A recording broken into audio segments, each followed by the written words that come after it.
Rowdy, and welcome to Rowdy Book Club. I am your one... Damn it!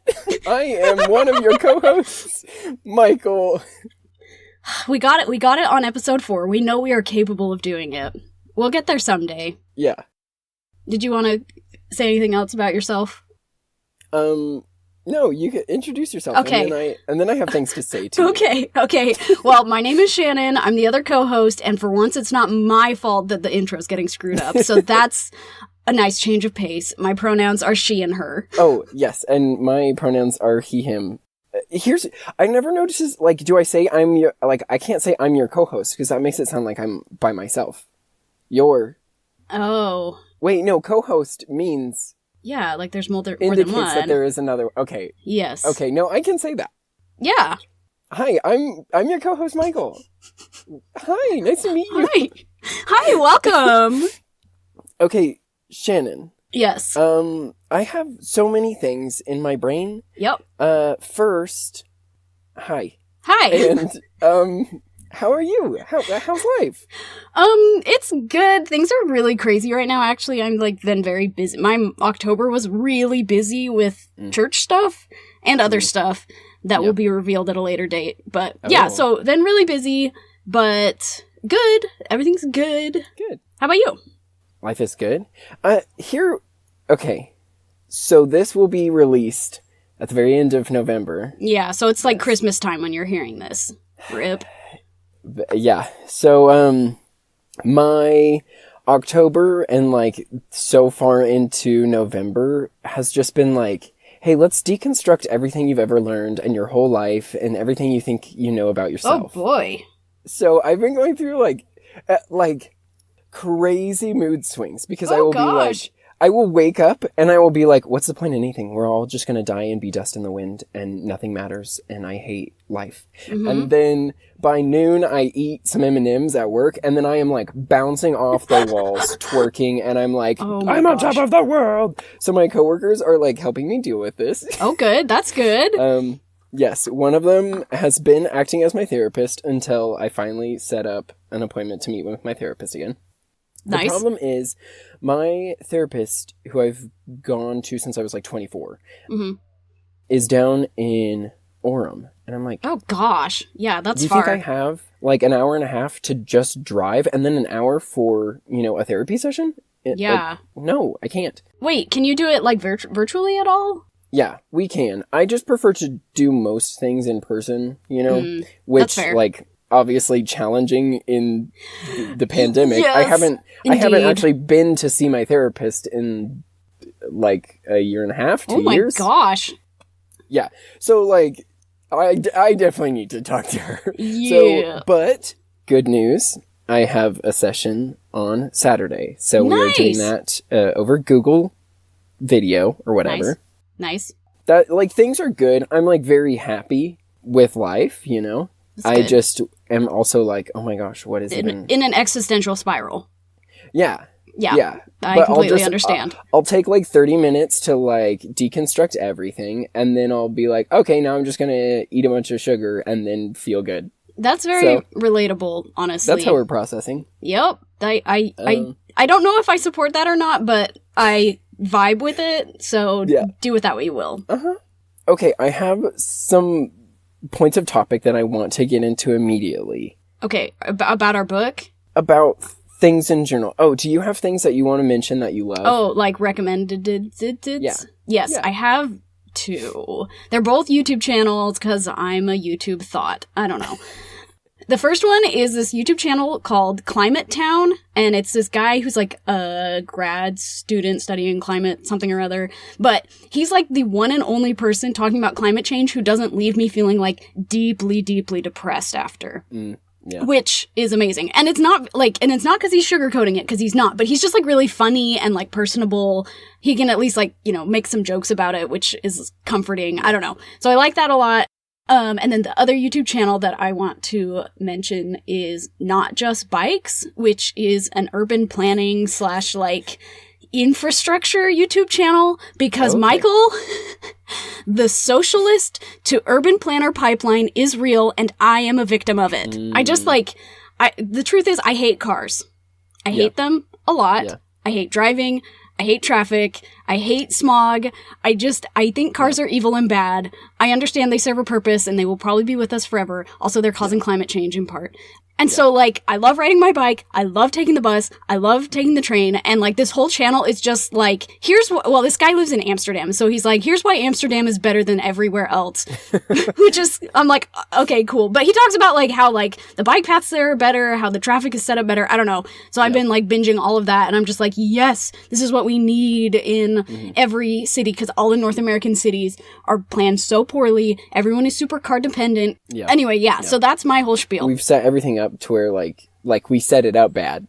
Yes, very, very bad. And it doesn't have to be this way. And it isn't this way in other places, like in Europe and Asia.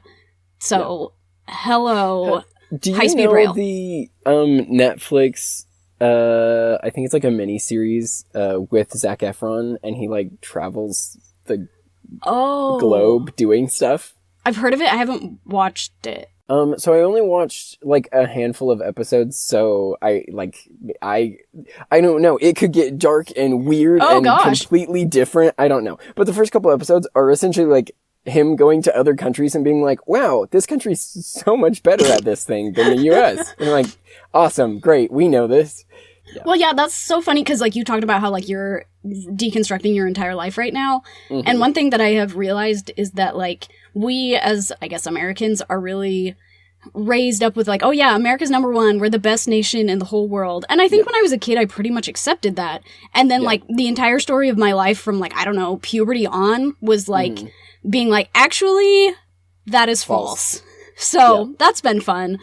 Yeah. Do you have recommendeds? You know, I was thinking about this past couple days because I knew we were gonna do this. Also, Shannon, I just have to say, do you before we start recording, do you get incredibly anxious? No. Oh. Well, okay. I should, I guess. I don't know why. Like, once we start talking and stuff, I'm like, oh, I'm just talking with my friend, and it's not like this podcast is like. People are depending on us. Right. And so, like, I don't know why I get so anxious, but, like, literally all day, I'm like, okay, I gotta go home, and I gotta do this. And oh, gosh. This is like, I don't know why. Yeah. No, but that's, I mean, I am definitely that way anytime I have to do, like, public speaking or, like, performing. Mm-hmm. It's, like, always leading up to it. I'm like, and the closer I get to it, the more, like, jittery and, like, nervous I get. And then once I start doing it, I'm like, oh, I know how to do this. Okay, all right, we're good. So yeah, I can I relate, but I've not experienced that with the podcast, probably because I, like, get into a stinky closet and I don't feel like I'm presenting, really. I think maybe it's more in the edit when I'm like, oh no, this audio sounds like trash, or like, oh my gosh, I don't know what I'm doing, my microphone is bad, all these buzzy sounds, I don't know.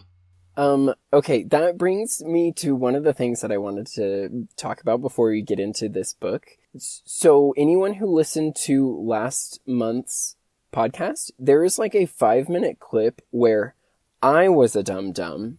I want to make this publicly known. Shannon is a wonderful angel and does all of the editing while I do nothing because that is not my forte.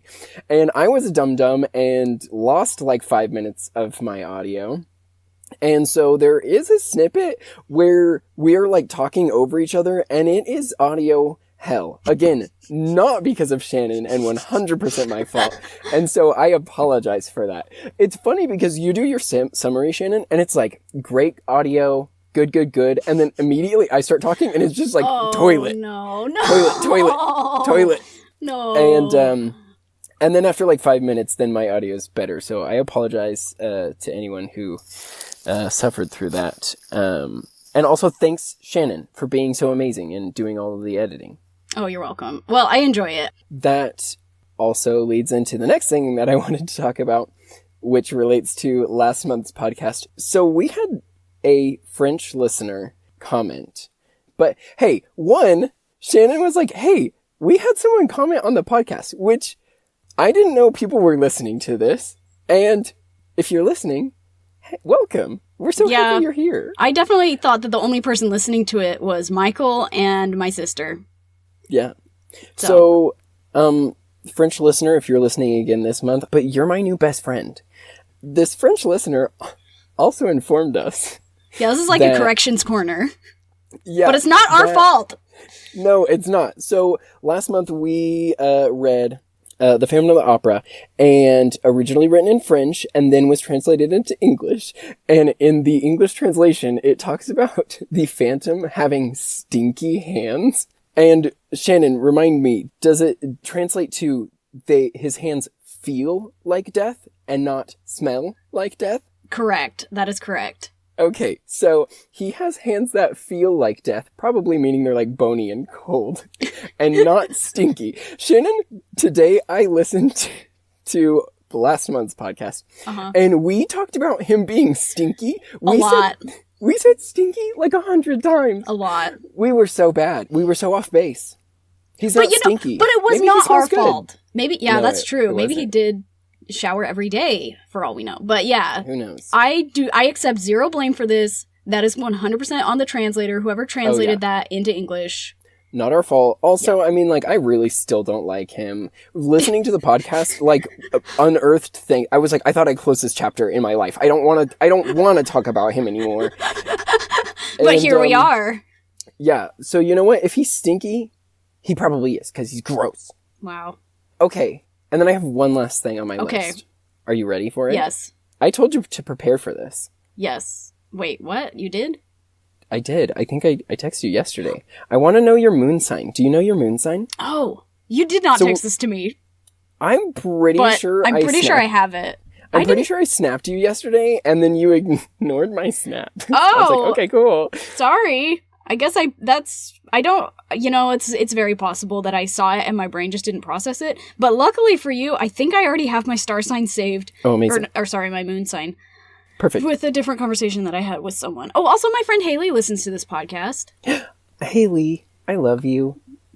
It's true. And I miss you. Love Haley. I finally got to see her when we went to Utah very recently. Oh, yeah? And it was amazing. It had been more than 2 years. Really? Wow. Yeah. So, listeners, we've talked about this before, but for anyone who is new, both Shannon and I are members of the Virgo Nation. So our sun signs are Virgo, which explains a lot about us. Mm-hmm. And so now I want to know your moon sign, because I didn't realize this is so important. Oh, is it important? Yeah. Your sun, your moon, and your rising are like the big three. Okay, should I look it up right now? Live and in person? Yeah, okay, I do have because you need your birth time, right? You need the time and place. Okay, so my moon sign is also Virgo. That's right. You're a double Virgo? I'm a freaking double Virgo all the way across the sky. Double Virgo all the way. Interesting. Okay, so apparently your moon sign is how you process emotions. Oh, that explains a lot. You process emotions like a Virgo. Yep, that tracks. Mm-hmm. Wait, what are you then? So I will tell you the story this way. As I was deconstructing my life with my coworkers, I was like, I'm just really angsty and just angry about everything. And I mean, you know me, I'm a pretty happy-go-lucky kind of person. Right. But I realized I have two emotions. I have really happy or angry. Mm-hmm. And it's if I'm not happy, if there's any... That's the most masculine thing about you, Michael. That you only have two emotions and they're either happy or angry. Those are the two emotions that men are allowed to have. So congratulations, Yay, I guess. I did it. Yay. No, and I was telling them, because one day I was I just felt really out of whack at work. And I was I feel like I need to cry, you know? Mm-hmm. And it's not that I'm oh, you shouldn't cry. That's not the problem. I sometimes I will be okay, I am prepared to cry. I am I'm even alone. I'm by myself. I'm ready to do it. And then I just don't. You can't get the juices out. Yeah. And I'm I don't normally get sad. If something makes me sad, I just immediately become angry that I'm sad, or angry at whatever it is that is making me sad, you know? Yeah. And so talking to coworkers, they were yeah, you should probably go to therapy and stuff like that. And they help me with But in the meantime, let's do your astrology. Yeah. Well, so then later that week, we start talking about astrology, and then come to find out, my moon sign is Aries. Oh. Yeah, they are like very energetic, and Aries is the god of war, so right. Sometimes angry. And Scooby-Doo is apparently an Aries. And Scooby-Doo is an Aries. Yep. And so I said that to my coworker, and she was like, "Oh, you don't need therapy. You're just an Aries." She was joking. She was joking. Oh, okay. Yeah, but it makes a lot of sense. Also, I do, need to process some stuff, but yeah.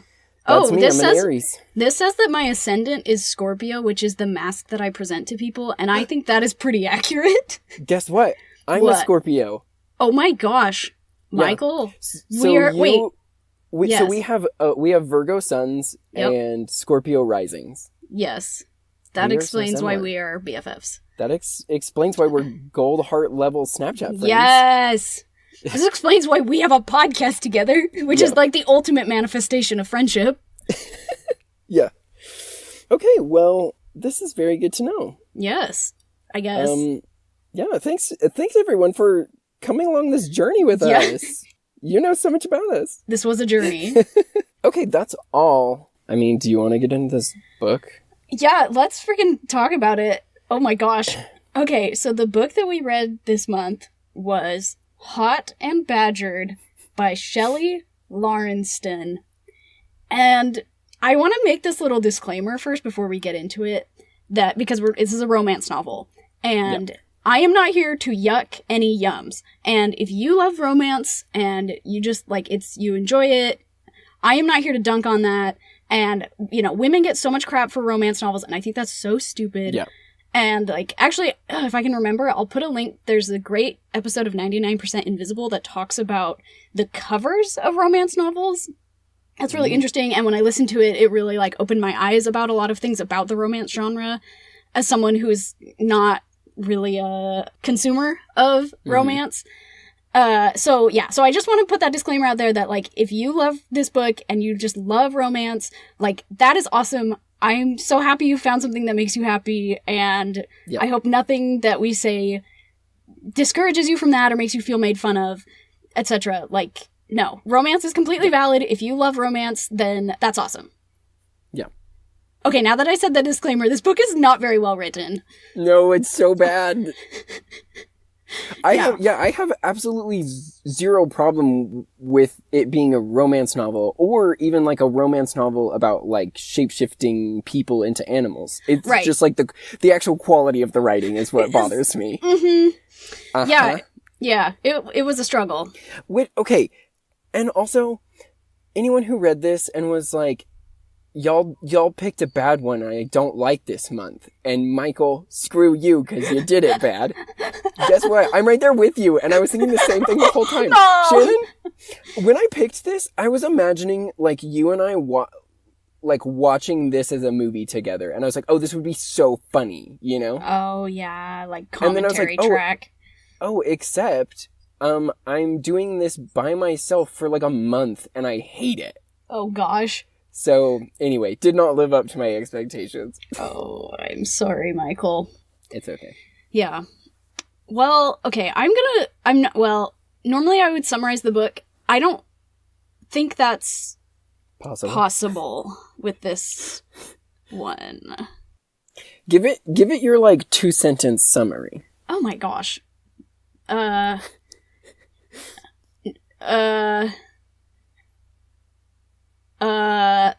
Once upon a time, there was a sexy lady with crazy sisters who boned down on a bear man. So much other stuff happened, but don't worry about it. The end. That's my 2-sentence summary. I mean, honestly, that's kind of how it was written, so... Yeah. So I guess I guess to try to, at least here, instead of summarizing it, I'll try to give context or setup so who we're talking about. So the main characters, there's Charlie McKilligan, who is the protagonist. Her love interest / I guess kind of co-protagonist is Berg, who's a bodyguard, not that it comes up that much. And he shifts into a bear she is from a family of honey badgers, but does not actually shift into a honey badger, which is kind of, which I thought was a ripoff, but whatever. Yeah. And then Charlie has 2 younger sisters, Max, who is also part tiger. No, wait, what is she? She's part wolf? Max is full honey badger. Oh, she's full honey badger. Charlie is half wolf. Okay. And then there's Stevie, who is part tiger. And so the personality traits of Max is murder, and the personality traits of Stevie is panic attack and smart lady. Yeah. With a little, like, side hustle of music stuff.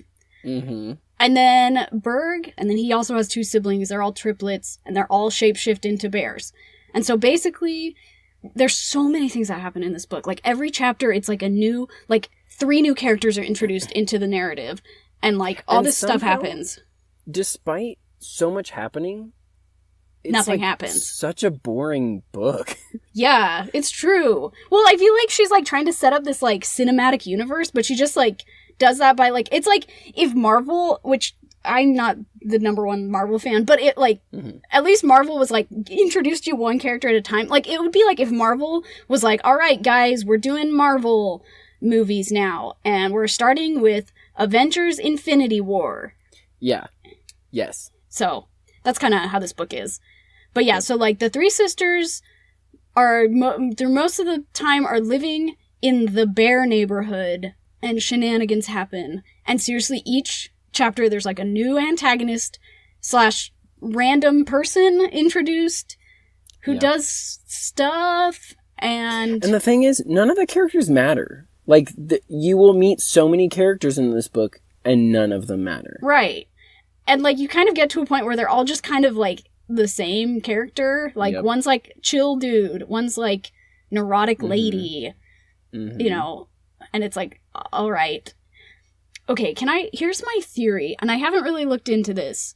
But my theory is that this book started originally as fan fiction. And it started with, like, a weekly update where it's like you write 1 chapter at a time.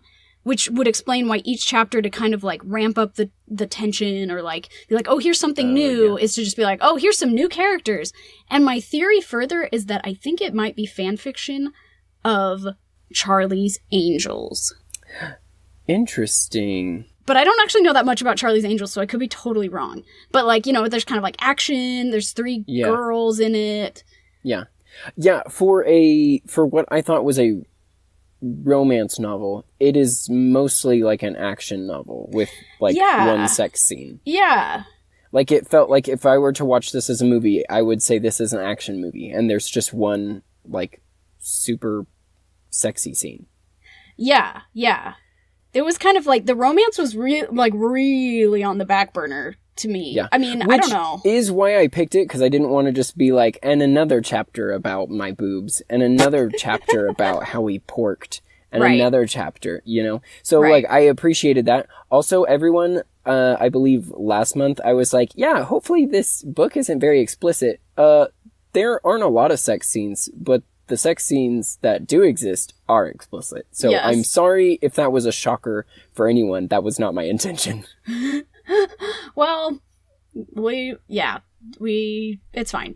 I mean, honestly, I feel like as long as you skip chapter 28, you miss most of it.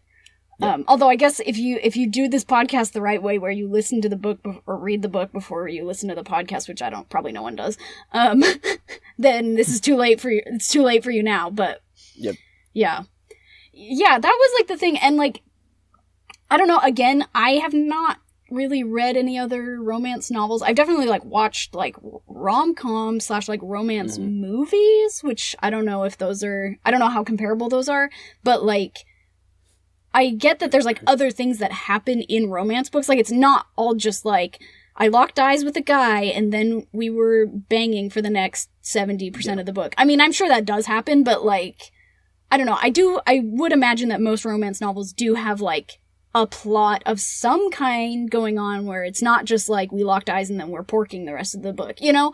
Yeah. But I feel like this book was all, like, just stuff happening with, like, the two main characters being very obviously interested in each other. Yeah. And then doing sex. Mm-hmm. So, yeah. Shockingly, I don't have much to say about this book. Like, it was just, like, draining. Like, every time I would listen to it, I would just be like, oh my gosh, I can't believe I have to listen to this book.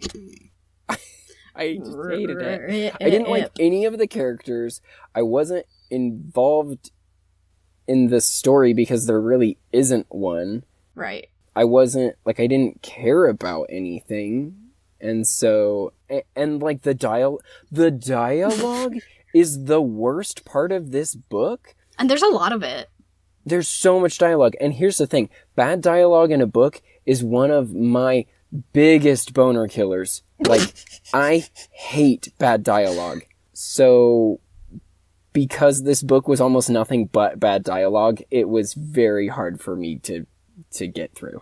Yeah, that's fair. It was definitely one of those things, like, I was thinking about this, like, you know, if you aren't an actor and then you try to act, like, I think there's kind of a similar thing in writing. I say I'm not a writer, but, like, I feel like you're like, oh, how do I act? Like, how do I pretend to be a different character? And then you, like, immediately become, like, really unnatural. I think the same thing can happen in writing, where it's, like, suddenly you're like, oh, I have to, like, think about how these other characters think, and then, like, you kind of, like, forget how you think, or, like, forget how a normal person behaves, or like, or talks. Or anything. Yeah.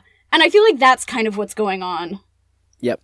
In this. And more than once, a character said these words. Not the same character, mind you. Multiple characters said the words, "I'm awesome." And I'm like, no one says that. These are like grown-ass adults. And they're like, I'm the coolest person. I'm awesome. One of them says, they're like, oh yeah, of course I can do that. I love me. I'm awesome. Oh yeah, I think I remember that part. Yeah, it was so cringy. I'm like, no human talks like this. Yeah, I mean, yeah, it's like, I can sort of imagine it, but, or it's like you'd have to be, or it's kind of like one of those things where it's like you'd have to be a very specific kind of person, because I think there are definitely people out there who are just like, I'm awesome, like, those people definitely exist, yeah. But it's like, you would have like one person who is like that, and in this book, everyone is that one weird person. Like, yes. All of these characters are just like very over the top, and like, very exaggerated, very next level. I mean, I feel like I said this before about the Witches book, but like it kind of also gave me like a D&D vibe, where it's like, you know, like it's fun to kind of like be exaggerated and overact when you're a bunch of D&D characters, / like when you're the DM and you're like just trying to like make sure everyone's having fun, and so you make this like goblin character who's like super over the top, and he's like, I'm Schmegalor, and don't kick me in the butt, you know, like, and you just like make this like dumb character who's like super over the top, and like if goblins were real, they would be like, that's racist, what are you doing, you know? Yeah. So, I think that is part of the problem. Here's here's like the one thing I will say about the book that I think was good. Yeah, I don't want to just, like, rag on this author. Like, let's talk about because there are some good qualities of this book. So let's, tell me. So, okay, I don't know if, maybe as we talk, I'll think of others, but, like, the one thing that stands out to me that I liked about this book, that I feel like you don't see very much, but maybe you do in the romance genre and I'm just not acquainted. I really did like that Berg and Charlie just like had good chemistry. They were attracted to each other from the get-go, and it was like, I was like, okay, this is like, nothing else about this book is realistic, but this relationship at least makes sense. Like, they're both attracted to each other, they're both always kind to each other. Like, I hate in books or movies or whatever where it's like, oh, the man and woman meet each other and they hate each other and they're at each other's throats, but then at the end of the novel or the movie, they're in love. And I'm like, what? No. Why? I'm sure that does happen, but like, no. Yeah. So I appreciated that, like, they, you know, there is, like, I'm like, yeah, absolutely from day one, I'm like, this is a plausible relationship. And I could, like, nothing else about this book is plausible at all, but, like, these two characters, you know, like, this seems like a good, healthy relationship, which I feel like you do not see very much in media. Yeah. I felt the same way. And I mean, there was a lot of weirdness with Charlie being like, I'm cursed, we can't. Oh, yeah. Like, I can't be with you, blah, blah, blah, blah, blah. But Yeah. then, like, once they hook up, Berg is, like, a very needy person. Like, despite being kind of quiet, like, he gets kind of anxious. He's like, oh, no, like, what if she leaves? Like, I like this woman. I don't want her to go. Right. And, I mean, there are, I mean, I'm like that. That's, like, a very normal trait to have. And he even, like, voices his concerns, and she's like, whoa, like, we just hooked up, like, I'm not planning on leaving, but, like, this is kind of a serious conversation to have. We've only known each other for a little bit. And I'm like, I love that this is a conversation that's happening. Like, her response is very normal. Yeah, like, how is it that the rest of this book is, like, so unhinged, and then yeah, the what I would imagine is supposed to be the center of the book, which, by the way, it does not feel like it is. Like you said, like, no. It feels like an action book with some romance in it. Yep. But, like that is actually, like, very realistic, and these two characters, it makes me wonder if, like, maybe if this author had just, like, I don't know, chosen maybe a different way, like, didn't lean so far into, like, this whole action stuff, and, like, focused more on just, like, Berg and Charlie and, like, their developing relationship, if it would have just been a better book. But yeah. I wonder, too, if it would have been a really short book, because, like, when you meet someone and you have a good relationship and then you know, get together, there's not much, like, drama that happens there, which is good in real life and realistic in real life, but doesn't make for, like, compelling fiction. Yeah. So I don't know. Yeah. Yep. I agree with all of those words. Again, like, weirdly, this book has me kind of, like, grasping for things to say because I don't have a big opinion on it. I feel like it's just, like, it's in that, like, that sort of, like, if we think of, like, stuff being good, like, there's kind of, like, a circle of, like, good and bad, and then there's, like, so bad it's good. I don't know, I guess that's not really a circle. Or, like, if you did a graph where it's, like, your enjoyment of something and its quality are the two axes, and there's, like, good and you enjoy it a lot, there's bad and you don't enjoy it, and then there's so bad it's good. I feel like this book is somewhere between bad and so bad it's good, but it's in the part of between, in whatever that in-between zone is, where you're like, yeah, it wasn't very good, but it wasn't bad enough for me to have fun with how bad it was. Yeah. Are you a big Taylor Swift fan? No. Something tells me that you're not. No. Something happened with her. I did see that everyone on Instagram was putting her on their stories, and that's all I know. I honestly don't know what's happening, like, in her day-to-day life, but I do like her music. But she has a song that she sings about, like, this ex that she has, and she's like, oh yeah, I loved you, and blah, blah, blah, blah. And then she's like, and then one day, something happened, and I just forgot that you existed.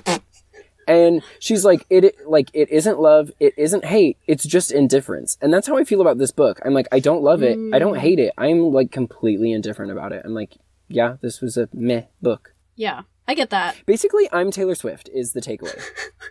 Congrats. Welcome to the Swiftening.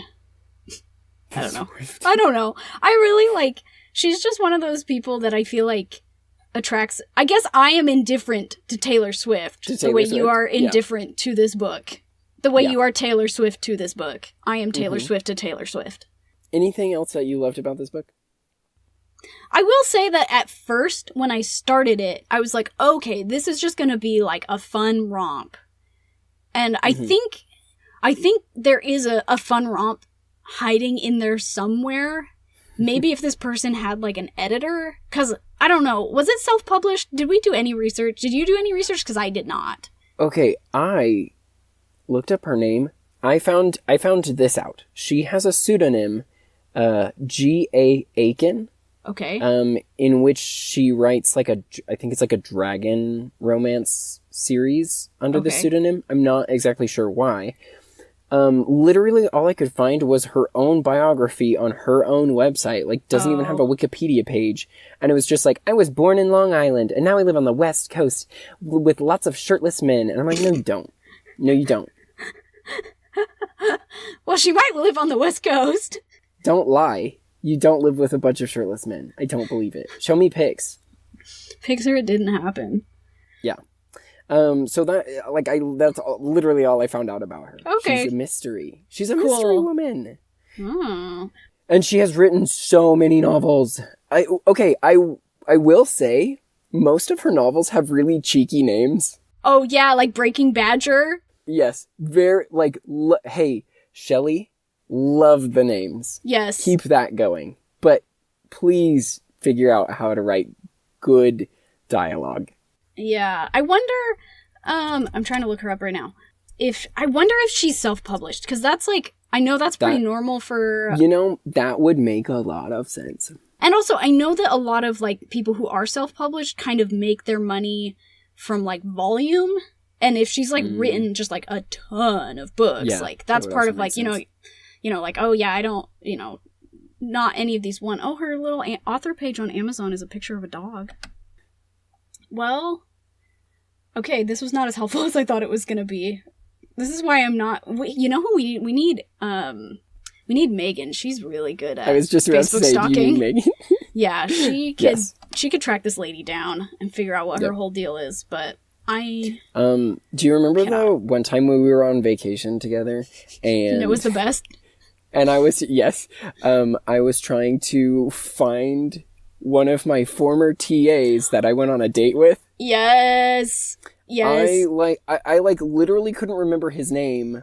I can't even remember what information I gave to our friend, and she was like, "Oh, is this him?" And immediately finds him on Facebook. And I was how do you do this? She's got the magic touch. She does. Okay, I found her FAQ section. What? Will you ever write the story of Mickey giving birth? What? I'm sorry? Why is that an FAQ on your page? Oh wait, the one above it. Will Sarah and Zach ever have kids? What?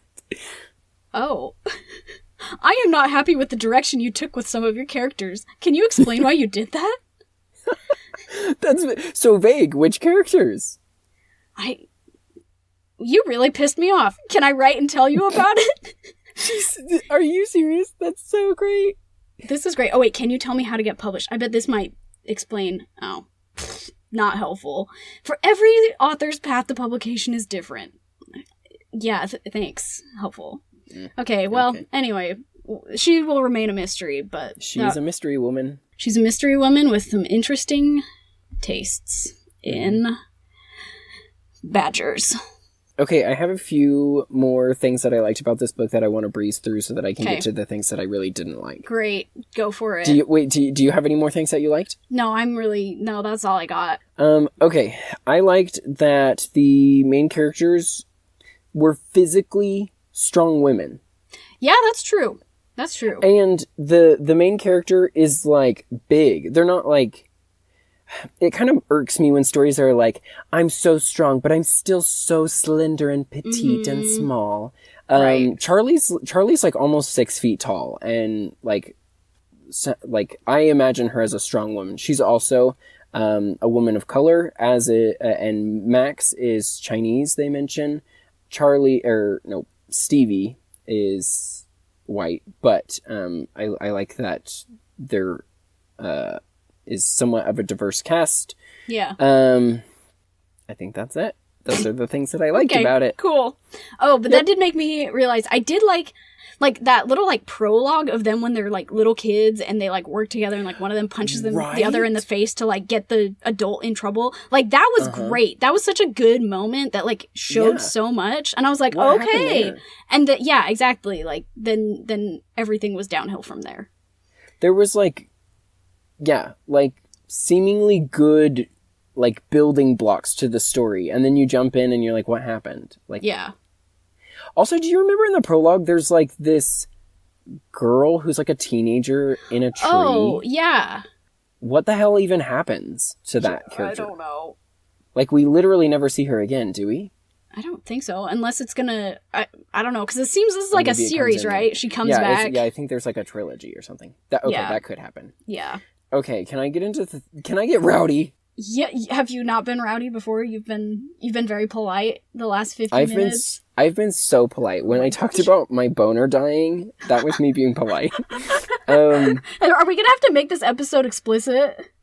I don't know how many times can I say boner with before you need to make it explicit. That's a great question that I don't know the answer to. But I should, but I don't. Okay. Everyone is a shifter in this book. Yes.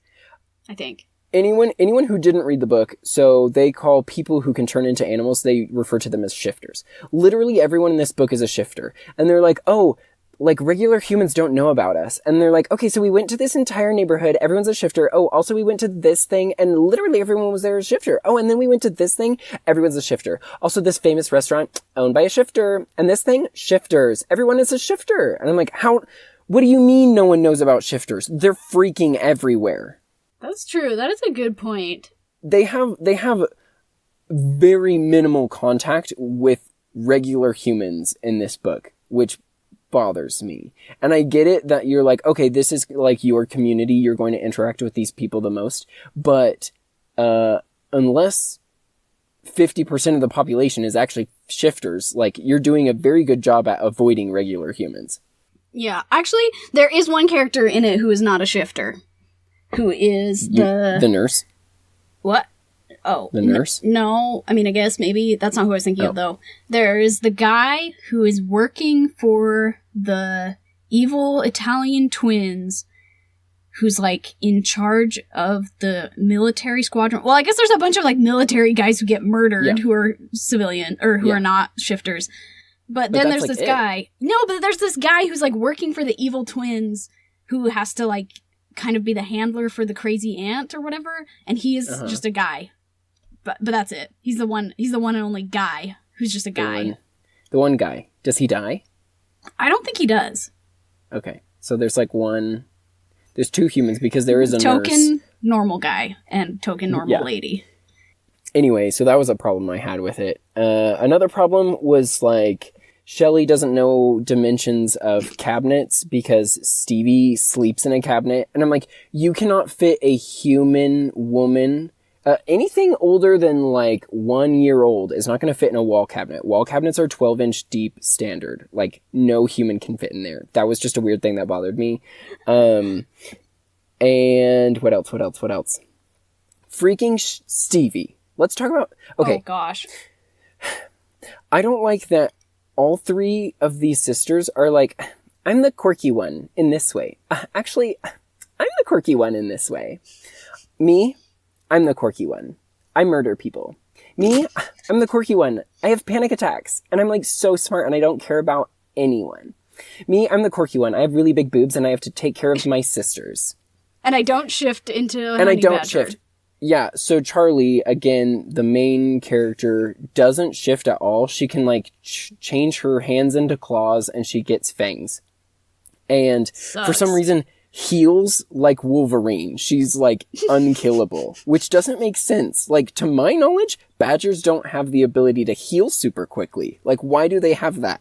I think know. Okay, I think I know why. Wait, actually, this was what I thought about when you first told me about it, that they were honey badgers, is do you know the YouTube video that is so old, 10 years old. It's the honey badger, and it's this guy narrating over some I don't know, Nat Geo documentary footage, but he's I thought you were going to talk about the... You said I was going to talk about it? No, I thought you were going to talk about the badger. Oh gosh, okay, that one's even older. And I did not think about that, but... No, I don't know what video you're talking about. Oh my gosh. Does he talk about a badger being a super fast healer? Not directly, but the thing about honey badgers that I learned from this video is that if they get stung by bees or bit by poisonous snakes, cobras, very, very venomous snakes that if a person gets bit by it and doesn't go to a hospital, they will die. The honey badger can just sleep it off. It gets bit and it's it ignores it and then it murders the snake and then it's oh, I'm sleepy, and then it sleeps for 45 minutes and then it's all right, anyway. So I'm guessing that is where that comes from. That honey badgers are just immune to poison damage. Okay. That's my guess. Interesting. But they do get shot multiple times and the bullets just spit out of their body. Yeah, that was so weird. She's just the doctor's oh, you need medical attention. And she's no, it'll be fine. And then she's reading the magazine and then she's yeah, they're about ready to come out. And I'm that's so weird. Yeah. That's really weird. Yeah. I didn't like that. Also on that note, so if you're a hybrid in this universe, meaning like one parent was a honey badger and one parent was a wolf. When you shift, you get traits of both those animals. Stevie is a tiger honey badger. Right. They talk about when she shifts, she has like she's like a tiger striped honey badger. Yes. But has a tiger tail. And I know this because she has the ability to spider climb up walls. Right. A known tiger feature. And at one point she's hanging from the ceiling and she uses her tiger tail and wraps it around a guy's neck and like kills him. That's not how tiger tails work. Tigers don't have the ability to hang upside down on ceilings, nor do badgers. Like, Shelley, where the hell did you get your information? I didn't like that.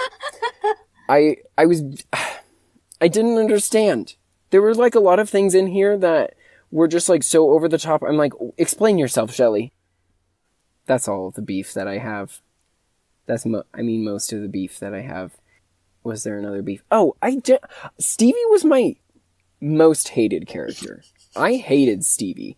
And because she's like a complete narcissist, she's like, I'm so smart. I literally don't have space in my brain to remember people's names. So if you're not important to me, I'm not going to remember a single thing about you. Like people that she grew up with and like spent a lot of time with. She's like, I'm sorry, who are you? Do you want my autograph? Like, I'm such a narcissist.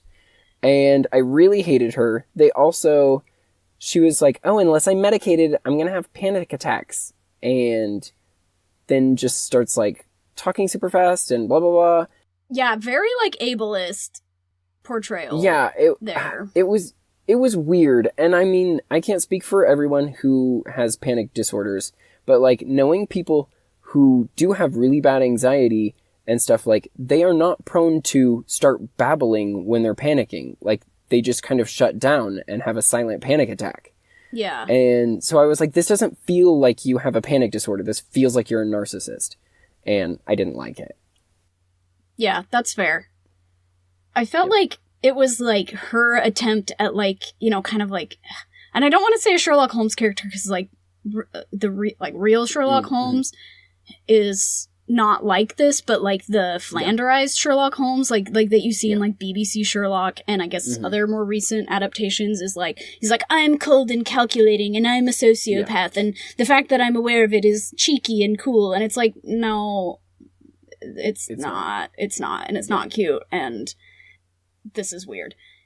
And again, I will say, like, the literary Sherlock Holmes, like the original one, like, yes, he like doesn't have the most social graces or whatever, but like he does like care very much about the people that he's, you know, solving the crimes, like solving the mysteries and stuff. Like he is not like, he's like a weird guy, but he's not like lacking in empathy or like a dickhead the way that he's sometimes portrayed. So I feel like that, like, this book was like, oh, well, if you're smart, then you're also a dickhead. So that's, you know, Stevie, she's like too smart to remember people. Cringe. Very cringe. That basically sums up my list of complaints. Do you have a list of complaints? We have to get to my cast. Oh my gosh, you did a cast? Actually, I did one too, but it's, So I only did characters for, Charlie and Berg. Okay. So do you have anything else you want to get rowdy about before we talk about who we want to cast? No, I don't. So, Shannon. Yes. I would like you to look at the text that I sent you. Okay. I'm ready. This prepared statement. I've not looked at these yet because you told me not to. So I'm opening up my text right now. Great. Is that David Hasselhoff? No. Who is that? So, I photoshopped Sean Astin's head onto Chris Bumstead's body. What? So, for people who don't know, Sean Astin is Samwise Gamgee from The Lord of the Rings. Right. And Chris Bumstead is the 3 year in a row winner of the he's Mr. Olympia 3 years running. So he's a bodybuilder that is very famous in the bodybuilding community. Oh my gosh. So I did put Sean Astin's head onto his body because Sean Astin has like a very like big, lovable face, like a bear. Yeah. So I thought that was fitting, but he needs to be jacked. Yes. Oh my gosh.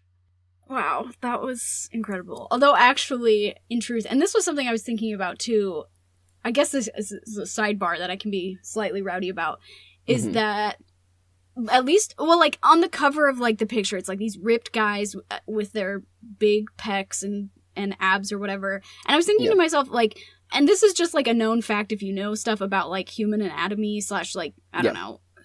Like when someone's really, really strong, they do not look like that. Like they, you know, as you build muscle that's like actually useful for like, you know, powerlifting or whatever, you also are acquiring fat because your your muscles need fat in order to like be strong. Like people who are like really ripped, like that bodybuilder, like he probably can't lift very much because like it's more about the appearance of the muscle than it is about like the practicality of the muscle. So like Berg is not going to have that kind of body. It's going to be like a chunky boy, which maybe that was what she was going for, but I feel like in the description it was like his rippling abs. I'm like, no, honey. Yeah. Well, and no, like with what you were saying, so I watch a lot of bodybuilding videos. So on the covers of these novels, it's like these like male models who like male models are trying to look good. They're going for aesthetic. They're not trying to be huge. They just want to look cut. You know, and that picture that you have there of Chris Bumstead, like bodybuilders go through like seasons when they're performing and they cut, they like purposely lose all of their fat. Right. They like stop drinking water. Yeah. Not super healthy. But yeah, like in the off season, like they have a lot more fat and they're just like big dudes. Right. And that's how I pictured Berg as well. Like a bear, like a gay bear, like just a big chunky guy. Yes. Yep. And then the other photo I sent you is an actress. Her name is, dang it. I had it right before we started this podcast. Roz something. Now that you say that, is she in Men in Black 2? Yes. Rosario Dawson. Yes. Yeah. I like her because she has very strong features. And like I said, I imagine Charlie as like a very strong and big woman. And Rosario Dawson normally plays like big, strong, like female characters, which and she's a woman of color. So I was like, I thought she would be really good for Charlie. Is she the one who plays Ahsoka in Mandalorian? Okay. Yep. Cool. Yep, so those are my picks. Cool. Love that. Mm-hmm. My cast, I don't think I didn't come up with one for Bert, but I was trying to think of, like, the most, like, prestige television, like, this is, like, someone's adapting Hot and Badgered, and they are doing it just to get Oscars sort of casting. Okay. So, for Charlie, I was thinking Lupita Nyong'o. Oh, yes. Amazing. Love that. And then for Max, I thought of Lucy Liu. Yeah. And then for Stevie, I said Meryl Streep. Are we just going to put her in every movie? Yes, she's going to be in every movie that we cast. Great. Okay, but here's the thing. She's going to steal the show. She's going to get the Oscar for Best Supporting Actress. Yeah. 100%. Oh my gosh, have you seen the Meryl Streep movie where she's like a nun and there's like a creepy priest? Is it Doubt? Doubt is the best movie ever. Also, I think about it all the time. I think about it every day. Such a freaking good movie. She's Meryl Streep. She always does a good job. That movie's phenomenal. It's Meryl Streep, but it's also Amy Adams and Philip Seymour Hoffman. Like, all star. Oh, what is her name? Viola Davis. Oh my gosh. Yeah, Viola Davis. Yeah, just like everyone in this movie is so good. If you haven't seen Doubt, go watch it. It will infuriate you. Just a heads up. It's so good, though. It's so good. I bet she's also a Virgo rising Scorpio, Meryl Streep's character. Because I identify with her a lot. Because you identify as Meryl Streep. Yes. Yes, I do indeed. If I were a shifter, I would shift into Meryl Streep. I don't know what that means, but... Interesting. Okay. Yeah. One more thing I want to get rowdy about. Okay. So, I think it's like... So, there's like one whole chapter where they have a sex scene and like whatever. Yeah. They also, like, the next chapter starts and they're like, oh, what time is it? Oh my gosh, it's morning. We had sex all night. All night? Like, oh my gosh, yeah. Okay, so then I started doing some research on how long bears have sex because I... Oh yeah, I remember this. Yeah, I was like, hey, Shelley, I don't know if you're familiar with people that have penises, but after a few times, we start shooting blanks, and we can't go that long. Sorry you think it's so sexy to go all night, but some of us can't do that, lady. I think most people can't do that. We get tired, and we need some water, and maybe a nap. Anyway... But, so then I was like, but maybe, you know what, maybe bears can. And, okay. So I looked up the reproductive habits of bears. Of course. They do reproduce a lot of time, like they'll have sex a lot of times when they're like during their mating ritual or whatever, and they like stay near each other like the entire time. Yeah. I think the article, it didn't like give me a time frame of like, this is how long it will take. But it was like, it was essentially like, it can happen like instant, like a bear can just like orgasm immediately. Jizz in my pants. Yep. But it could also take like an hour. Wow. Which is, I'm like, that's a very, very varying time frame. So you know what? Let's say they do it a handful of times in the night and it always takes an hour. Then like, okay, maybe they were doing it all night. I don't know, but yeah, that was one thing I did wonder. I feel like I have heard, you know how like church leaders will be like, romance novels are porn for women, so don't read them, you know? Yeah. And they're like, oh, they give you unrealistic expectations. And I'm like, so is it normal to be like, oh, every romance novel, it's like, we had sex all night long, which is like, I don't think a thing anyone does. I mean, I don't know. It's a big world, but like, I think the vast majority of sex havers are not doing it all night. Correct. And even if it's like, oh, all night, it's like, oh, we did it, and then like... We slept for a couple hours, and then we did it again, or whatever. And then we did it again. Yeah, like we did it twice, maybe 3 times in a night. Right. But like, I'm sorry, that's over-exaggerating. That's not all night long. Yeah, exactly. And so I'm wondering, like, is it normal in romance to kind of exaggerate that and be like, oh my gosh, we had sex all night long? Or is it just that she did this because they're like, oh, they're shapeshifters, they're larger than life, they have magic animal powers, she can shoot bullets out of her back when she gets shot. Like, is this just part of that? Because maybe it's just part of that. Yeah. I don't know. Yeah. I don't know. So that's the first sex scene. The second sex scene is very brief. It's like inside of Berg's house. Here's my qualm with that. She takes off her shirt and her bra. And then they were at a barbecue, so she is in a pair of jean shorts.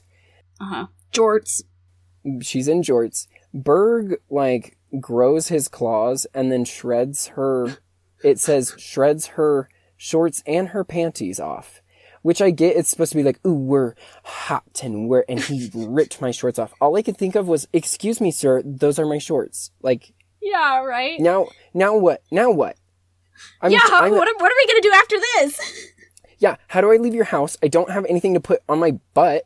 And also, what if those shorts were really cute? Yeah. What if they were new? Like, what if I had recently got those? Like, sir, true. Please don't destroy my clothing. Yeah. Anyway. Yeah, that's fair. Okay, actually, though, here's one thing I will say that it should have gone back in the good section, but I didn't think about it until just now, is that there's this part where she highlights that he's like, Berg thought maybe they would be doing it, and so he brought a condom just in case. And I was like, at first I was kind of like, is that weird? And then I was like, you know what? Even if it is weird, I'm glad that she's promoting safe sex. Like, yeah. If you think you might be boning down, please take protection with you. Like, that's good. We should be setting that example in our weird book about bear people having sex with badger people. Whatever. Like, yeah. Yes. Practice safe sex, everyone. Well, should we attempt to rate this book? Oh, yeah. I give it 1 sticker. I will not elaborate on that rating. This book gets one sticker. What does the sticker look like? It looks like the bear emoji. Okay, fair enough. I guess I should rate it too. Why do I want to rate this book? I will rate it. All the serial numbers have been filed off. But should they have been? Okay. Which is because of my suspicion that it maybe was originally fan fiction. The term when you turn a fanfic into like an original fiction so you can publish it and make money off of it is called filing the serial numbers off. Oh. And so I'm saying this should have just stayed maybe as a fanfic. Gotcha. Because yeah, I'm sure that everyone who was following it on AO3 or fanfiction.net or whatever and was getting each chapter at a time was like loving it, but like thanks but no thanks. Yeah. Hey Shannon, do you have a book for next month? For December? Sure do. The book that I have chosen, let me look it up because I want to make sure I get the name right. Shannon, no pressure, but like I need something good to read. Oh gosh, okay, well, I don't know if I can make that promise. This is one that I have not. This is just one that I saw in the library on Overdrive that looked kind of interesting. I read the little like blurb of it and I was like, this sounds interesting. Okay. So we'll try it. It's called The Charmed Wife by Olga Grushin. And the like one sentence blurb is like it's like a retelling of Cinderella in the 21st century, but she wants him dead. Oh. So. Okay. The Charmed Wife. Yeah. Hopefully it's not trash. It was in Oprah's book club, so that's something. Oprah. Yeah, Oprah, don't lead us astray. We need you right now. But we'll see. I don't know. I really like I don't really trust book reviews after the witch book that everyone said was amazing. So I don't trust people, but it seems like the reviews are kind of mixed. So we will see. I will say the witch book, honestly, at least I was like entertained. Sure. I will say I think I enjoyed this book more than the witch book personally. Really? Okay. Yeah, but I don't know. I feel like you responded to this book the way I responded to the witch book. Yes, correct. That is accurate. Except the witch book is definitely better than this book. Yeah. So, I don't know what that says about us. Okay, so looking forward to reading The Charmed Wife for December. Thanks everyone for listening. You're all great. Yep, remember, fascism is I messed it up. Remember, we love you. Catch you next month. Bye. Bye.